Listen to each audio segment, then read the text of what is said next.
Hurry. Walang pusit. Look. Ano yung itong pusit? Tuna. Tilapia.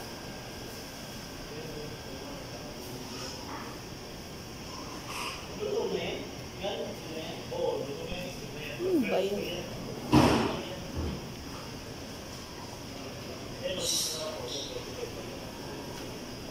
Oh, yung isda.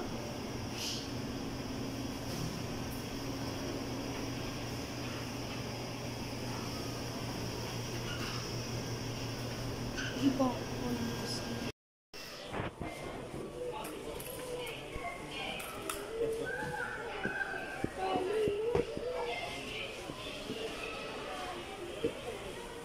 Ayaw mo focus.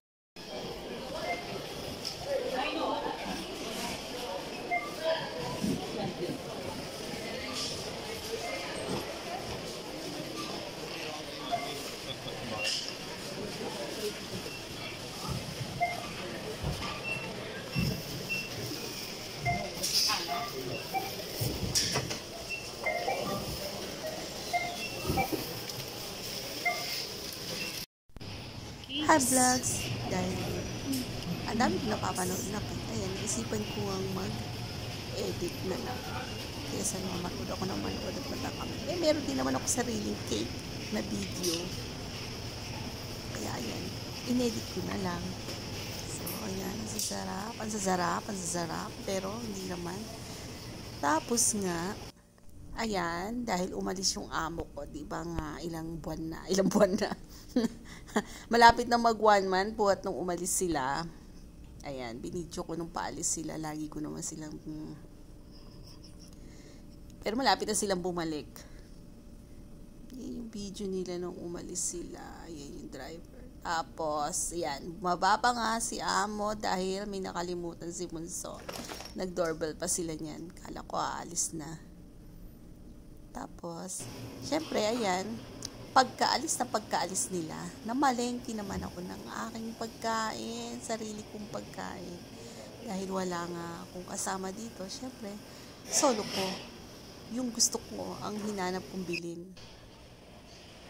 Ayan, panga. Ayan, dyan. Naghanap ako dyan ng munggo.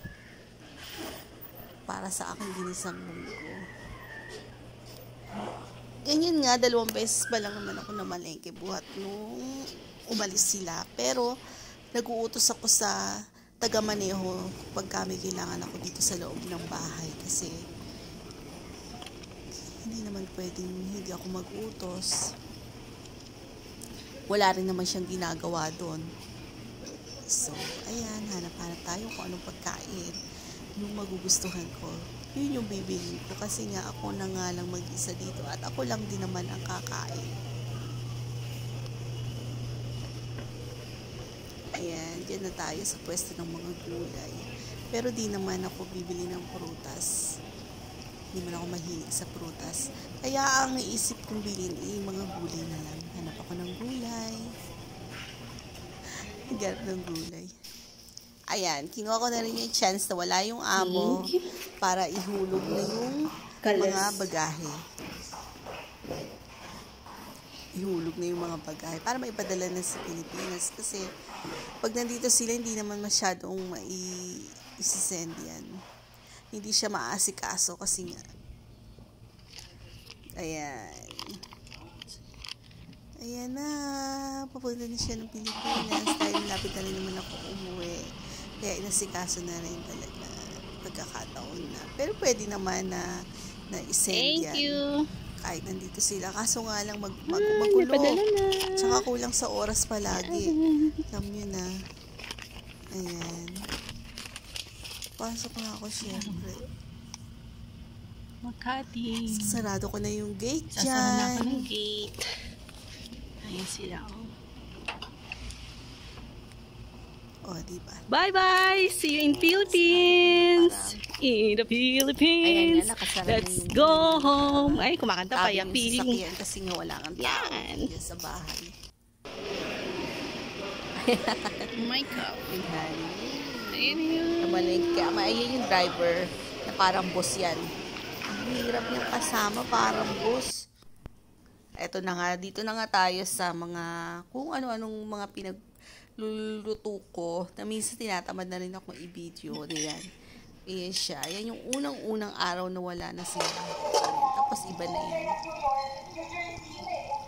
Yung mga sumunod na araw, minsan tinatamad ako mag-video. Ay, tinatamad talaga. Yan, adobong manok na may itlog. Adobong hita siya. Tapos yan, nagluto din ako ng pansit. Kasi minsan niluluto ko siya for 2 days na. Para kinabukasan, hindi na ako magluluto. Mag-iinit na lang ako. Ayan naman siya. Tapos, kadalasan naman sa binili ko, karamihan na sa binili ko is puro hipon talaga siya. Hipon, puset. Hindi kasi ako mahilig sa mga karne-karne. Hindi mahilig sa karne, pero grabe ang katawan nito, munggo. Yan naman siya, munggo, tsaka isda. Ganyan lang. Pag mag-isa ka lang dito naman sa loob ng bahay, maglilinis ka lang ng bahay, magluluto ka para sa sarili mo. At dahil nandito naman si Danny, siya naman yung amo ko. Sa totoo lang, si Danny yung amo ko dito sa bahay. Hindi pa rin masarap ang buhay ko kasi nga, nandito pa rin naman si Danny na palagi ko inaasikaso. Siyempre, kailangan ni Danny asikasuhin siya. Hindi ko alam bakit kasama yan. Ba't ko ito binidyohan? Basta, yan na yan. Mga sasakyan na sa